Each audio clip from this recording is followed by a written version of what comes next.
Hello all you YouTubing pipe fans out there, this is Rob Optic on one of his little journeys. Okay, so, what is it all about?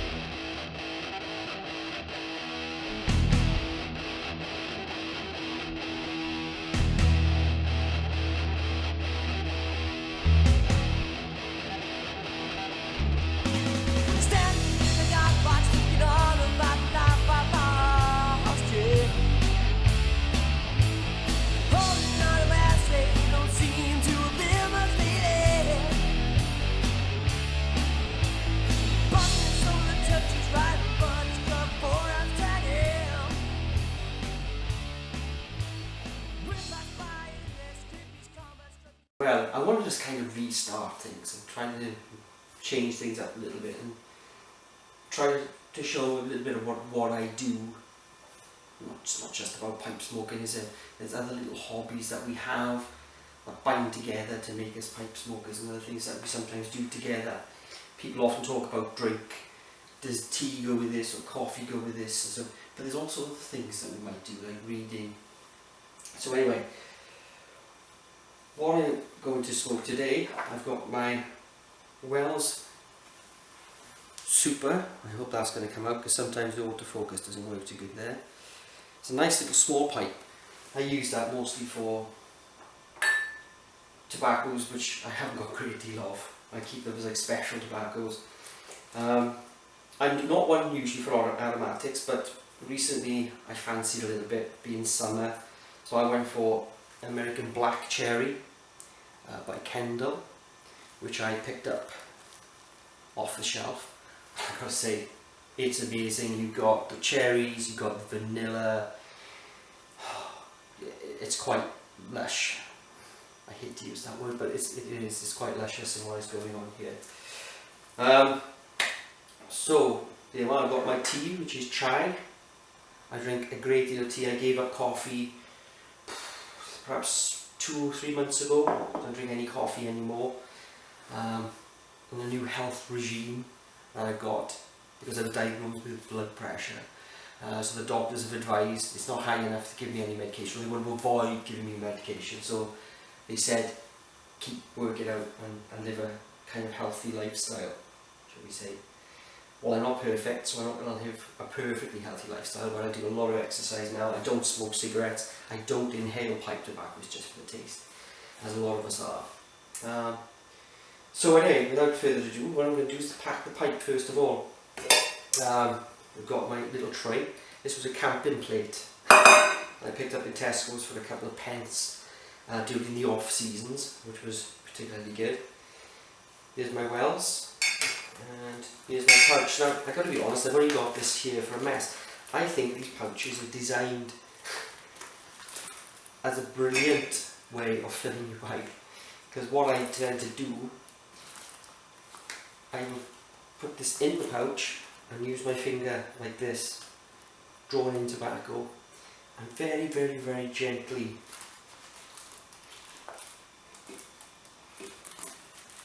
pushing it in to make sure that there's no gaps. That's the most important thing when you're in a pipe. You want to try to get it so that there's no air gaps in there, if you know what I mean.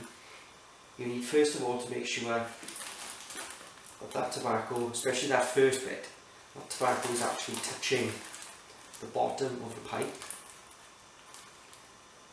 And it's sort of really gentle, almost like gravity feeding to it at the beginning, the first part of it. Kind of twisting the ball around as you can, just to make sure, gently. I don't ever push too hard. It's better that it be too soft and tamp it later to make sure that you get it right. If you tamp it too tight, there's not really a lot you can do about it. You'll have to loosen it up, or the smoke would be ruined. So I would say, my opinion, I would say it'd be better for it to be loose. At this stage, than too tight. You can always test the draw, but I'm not too concerned at this stage. I'm pretty happy with that. So, yeah, we all often have hobbies or things that we might do together to help us. I mean, ultimately, it's we smoke pipes for therapy and for therapeutic reasons really. I mean, like we do anything, all our hobbies and interests has some kind of therapeutic aspect of our life, something that gives us, it's not just pleasure, it's something that distracts us from our usually hectic lives. I mean, I teach people from around the world to speak English. You know, they speak no English, very low level English skills, or no English level English skills. So some of the people I deal with refugees, and I help them to speak English. Very basic, because mine's not very good, as you can tell. So anyway, I recently purchased this off eBay. It's called a Nimrod. It's an American, like the Wonderful Zippo, it's an American lighter. And this, my friends, is a very, very good lighter. It's very good for the pipe smoker. I mean, it's mostly for the outdoors. I tend to use it in the outdoors more than anything else, so that was my plan. But it's starting to overtake this one, which I've loved for a long time. And you'll see why. Obviously, it's a great lighter. You know, it's a butane, and it makes a lovely soft flame. But it's a small flame, as you would expect of butane. But with this one, it's much more suited to the pipe bowls, I think. See that? Wonderful. So that when you're lighting it, not only does it look cool, it gives more the bowl. It doesn't take so much action to get the light around the bowl, if that makes any sense. Well, anyway, let's spark this bad boy up. So first of all, I'm going to get the layer.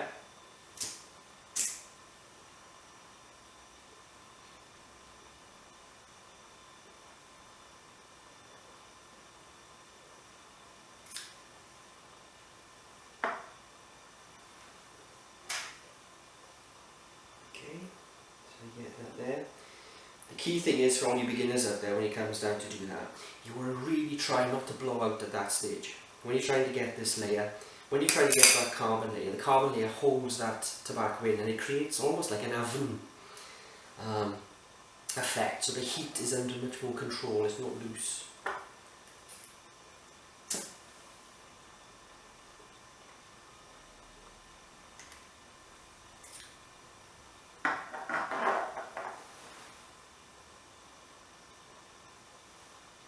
This tobacco is incredible. Straight from that first smoke all the way right down to the bottom, and I'd say that cherry gets stronger and stronger as you're going through it. In the first sort of few sifters of it, you get a lot of vanilla, but that black cherry is tremendous. I gotta say, I'm almost tempted to smoke it more regularly.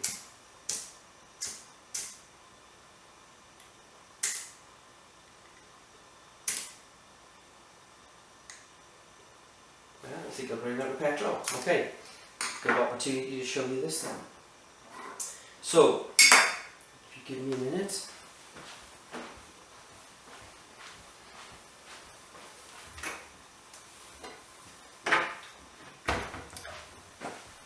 Now I treat these bad boys just like a Zippo.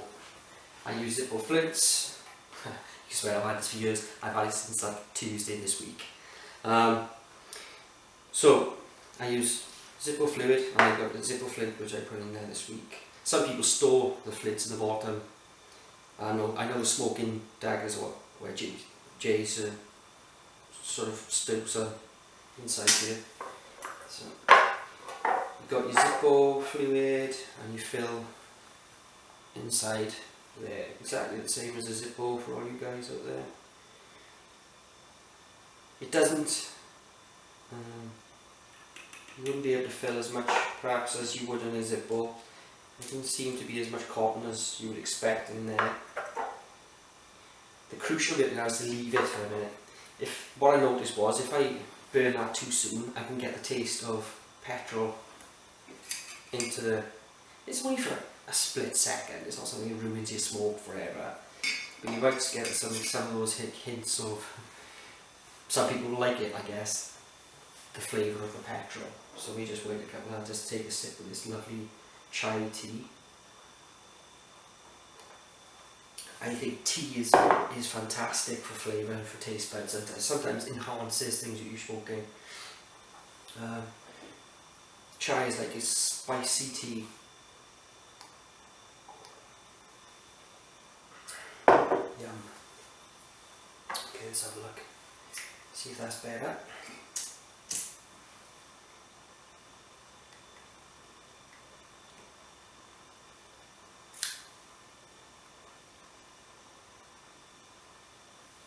Oh yeah, bad boy.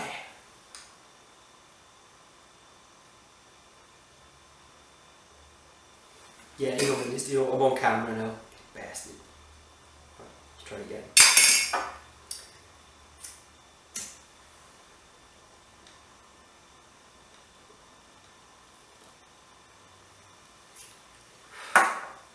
That's better.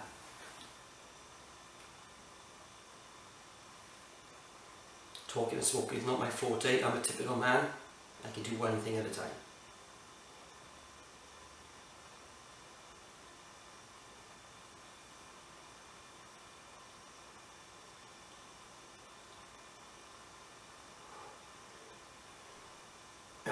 Tremendous, I gotta say.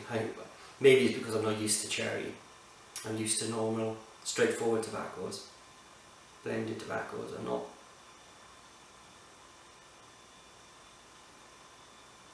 So maybe if I try a different cherry, I'll be even more blown away. But this is a great, great flavour.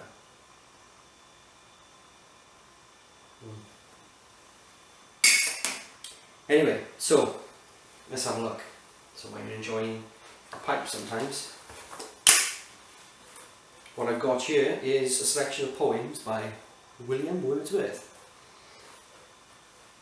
Let's see what we think. This one's called Poems of the Fancy, which I thought was appropriate for pipe smoking. The mountains against heaven's grave weight rise up and grow to wondrous height. The air, as in a lion's den, is close and hot. And now and then comes a tired and sultry breeze with a haunting and panting, like a stifling of disease. By the dews allay the heat, and the silence makes it sweet. Hush! There is someone on the stir. 'Tis Benjamin the waggoner, who long hath trod the toilsome way, companion of the night and day, that far off tinkling, drowsy cheer, mixed with a faint yet grating sound, in a moment lost and found. The wain announces by whose side, along the banks of Rydal Mere, he paces on, a trusty guide. Listen, you can scarcely hear. Hither he his course is bending, now he leaves the lower ground, and up the craggy hill ascending, many a stop and stay he makes, many a breathing fit he takes. Steep the way and wearisome, yet all the while his whip is dumb. The horses have worked with right good will, and so have gained the top of the hill. He was patient. They were strong, and now they smoothly glide along, recovering breath and pleased to win. Now, let's be honest. Pipe smoking and poems, to me, they're a team. They're a team. Absolutely a team.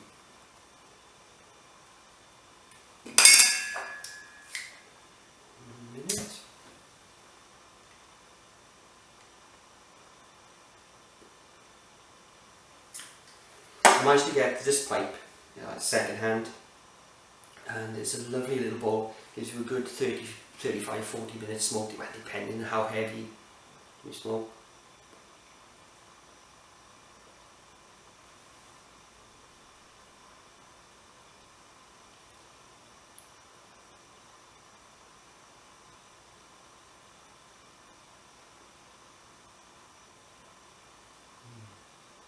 Delicious. Yes. Now, another one of my hobbies. I know most people drink wines, which is fine, and I class myself as one of those people who enjoys a nice wine. But I'm quite proud to say I also make my own wines. And this is one of my homemade wines, made from Gloucester grapes. My friend gave me about about 40 kilos.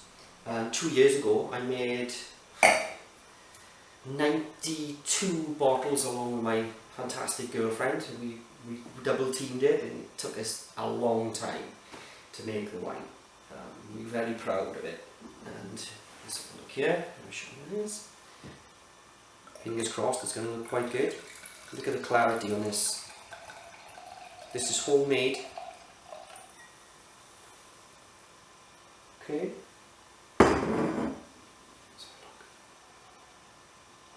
Right, this one is quite sweet and syrupy.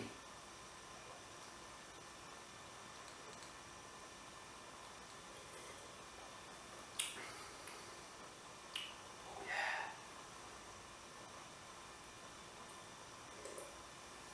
Not bad at all, my friends. So yeah, I thought that that's what I would do today. Just a really quick one.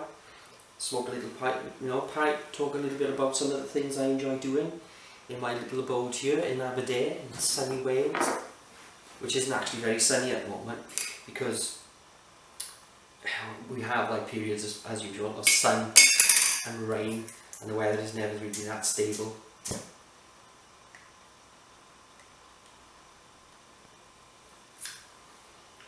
We don't have rains very often like they have in Florida though, like the Dagners get.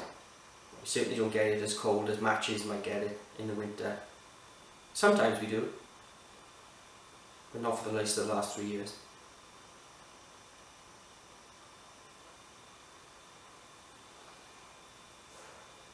Yeah, so again, it's mostly sweetness. It's very luscious, it's very syrupy, it's very, very almost thick and heady sweetness. I find it very, very luxurious with a little tiny kind of peppery edge to it. But that could also be because I've mixed it with my home brew. We call this one Matt Nicky, after our friends who gave us the grapes, and we got a couple of bottles to take to them.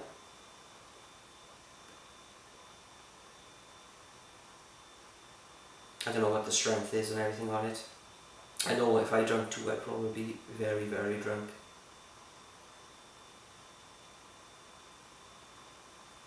The actual process of making wine is very, very difficult and very meticulous.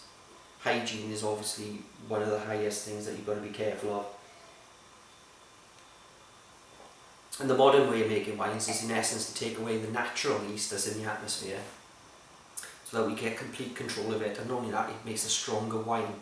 If you were to use natural yeast in the environment, it could be fine, there's not necessarily a problem with that, but it's not as strong as perhaps a more modern sort of yeast, which can produce much stronger yields of alcohol for our modern tastes, really.